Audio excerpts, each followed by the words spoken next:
Covid की दूसरी और तीसरी लहर को लेकर एक्सपर्ट्स ने डरा देने वाली जानकारियां या चेतावनी जारी की थी।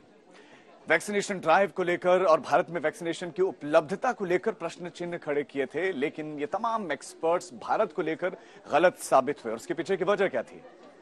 मोदी का क्राइसिस मैनेजमेंट, और प्रधानमंत्री मोदी ने एक बार फिर से मोर्चा संभाल लिया है।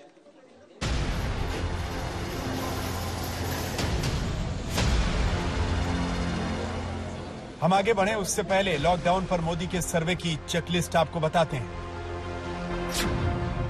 एक साथ ऑल इंडिया चाइनीज वायरस से निपटने की तैयारियों की मॉक ड्रिल हुई। मतलब ये कि प्रधानमंत्री की चेकलिस्ट के हिसाब से तैयारियों का निरीक्षण हुआ। अगर कोरोना की लहर आई तो मरीजों के लिए वेंटिलेटर वाले बेड हैं या नहीं, पर्याप्त आईसीयू वार्ड हैं या नहीं, प्राइवेट और सरकारी हॉस्पिटल में कोविड के सेपरेट बेड हैं या नहीं, आपातकालीन स्थिति से निपटने के लिए हेल्थ डिपार्टमेंट की टीम रेडी है या नहीं, ऑक्सीजन प्लांट एक्टिव है या नहीं, हॉस्पिटल में दवाओं की डिमांड एंड सप्लाई की स्टेटस रिपोर्ट क्या है।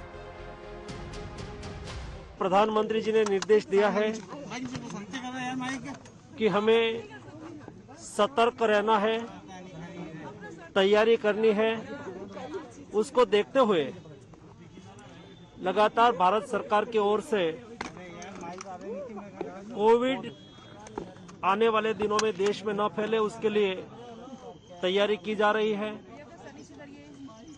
सभी राज्य के हेल्थ मिनिस्टर के साथ विस्तार से बातचीत हुई है। देश के इंडियन मेडिकल एसोसिएशन के डॉक्टर मित्रों के साथ भी बातचीत हुई है और आज सारे देश में जो कोविड ट्रीटमेंट देने वाली सभी अस्पताल में मॉक ड्रिल की जा रही है।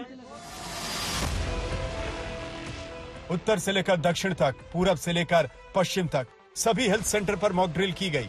हेल्थ सेंटर की मॉक ड्रिल से पता चला कि चाइनीज वायरस से निपटने के लिए हम कितने तैयार हैं।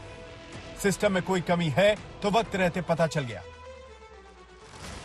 यहां आपको यह भी समझना है कि आखिर मॉक ड्रिल का लॉकडाउन के निर्णय से क्या कनेक्शन हो सकता है।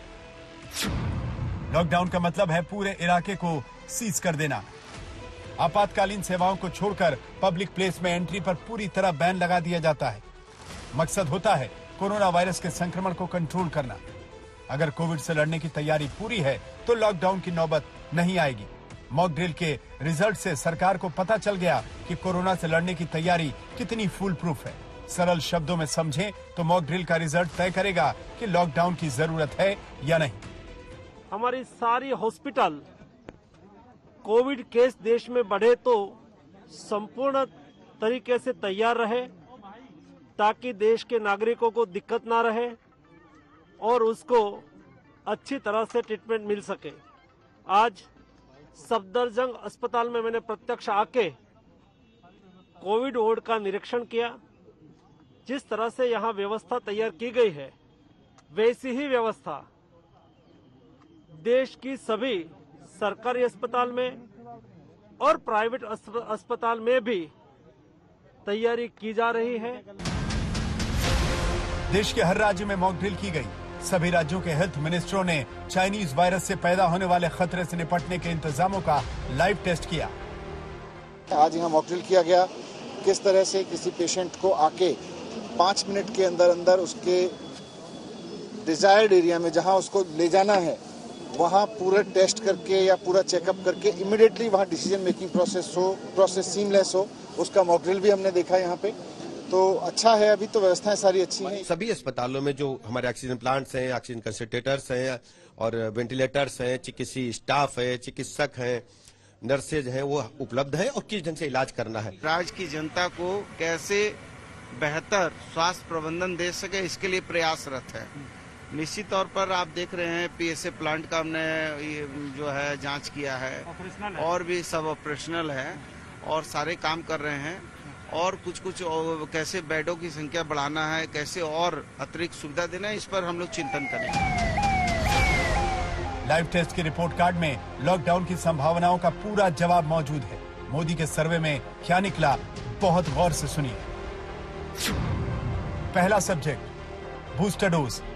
रिजल्ट डराने वाले हैं क्योंकि टेस्ट में करीब 30% पास, 70% फेल। दूसरा सब्जेक्ट वैक्सीन। वैक्सीन की डिमांड एंड सप्लाई को देखें तो सरकार को पूरे नंबर मिल रहे हैं। तीसरा सब्जेक्ट वेंटिलेटर। कोरोना की पहली लहर के बाद सरकार ने पर्याप्त वेंटिलेटर सभी राज्यों को मुहैया करवाए। इस सब्जेक्ट में डिस्टिंक्शन के साथ सरकारें पास हुई। चौथा सब्जेक्ट ऑक्सीजन। कोविड की दूसरी लहर में ऑक्सीजन की कमी हुई थी, लिहाजा हॉस्पिटल में ऑक्सीजन के प्लांट लगाए गए थे। सर्वे में ऑक्सीजन पर डिस्टिंक्शन नंबर मिले। पांचवा subject health infrastructure. Mock drill में यह पाया गया कि ग्रामीण इलाकों से लेकर शहरी इलाकों में हेल्थ सिस्टम पहले से बेहतर है। इसमें 60% नंबर मिले। मतलब ये लॉकडाउन का सर्वे का रिजल्ट आउट हो चुका है। मौजूदा इंतजाम ऐसे हैं कि कोरोना से लड़ सकते हैं। लॉकडाउन को लेकर अगर आपके मन में कोई कंफ्यूजन है तो इसे दूर करने वाले तथ्य आपको बताते हैं। प्रधानमंत्री नरेंद्र मोदी ने 25 मार्च 2020 से 14 अप्रैल 2020 तक यानी 21 दिनों के राष्ट्रव्यापी लॉकडाउन का ऐलान किया था। दुनिया भर की कोरोना रिपोर्ट को देखते हुए राष्ट्रव्यापी लॉकडाउन का 31 मई 2020 तक एक्सटेंशन किया गया, लेकिन 1 जून 2020 से राष्ट्रव्यापी लॉकडाउन को चरणबद्ध तरीके से अनलॉक किया गया था। मतलब ये कि राष्ट्रव्यापी लॉकडाउन दोबारा नहीं लगा। इस दौरान कोविड की कई लहर आई। अब लॉकडाउन का फैसला राज्य सरकारों पर छोड़ा गया है। एक लाइन में समझें तो राष्ट्रव्यापी लॉकडाउन की संभावना ना के बराबर है। जो नया कोरोना आया है इसमें लोगों की घबराने की बात नहीं है, लेकिन हर तरह से हम लोग को अलर्ट रहने की जरूरत है। यदि इसकी जरूरत होगी तो गवर्नमेंट इसके लिए चौथा वैक्सीन के लिए गवर्नमेंट रेडी रहेगी, लेकिन अभी ऐसा लगता है कि जरूरत नहीं पड़ेगी। अब आपको समझ में आ गया होगा कि लॉकडाउन को लेकर पैनिक से बचना है, लेकिन मास्क पहनकर चाइनीज वायरस को वक्त रहते हराना है। आज तक ब्यूरो।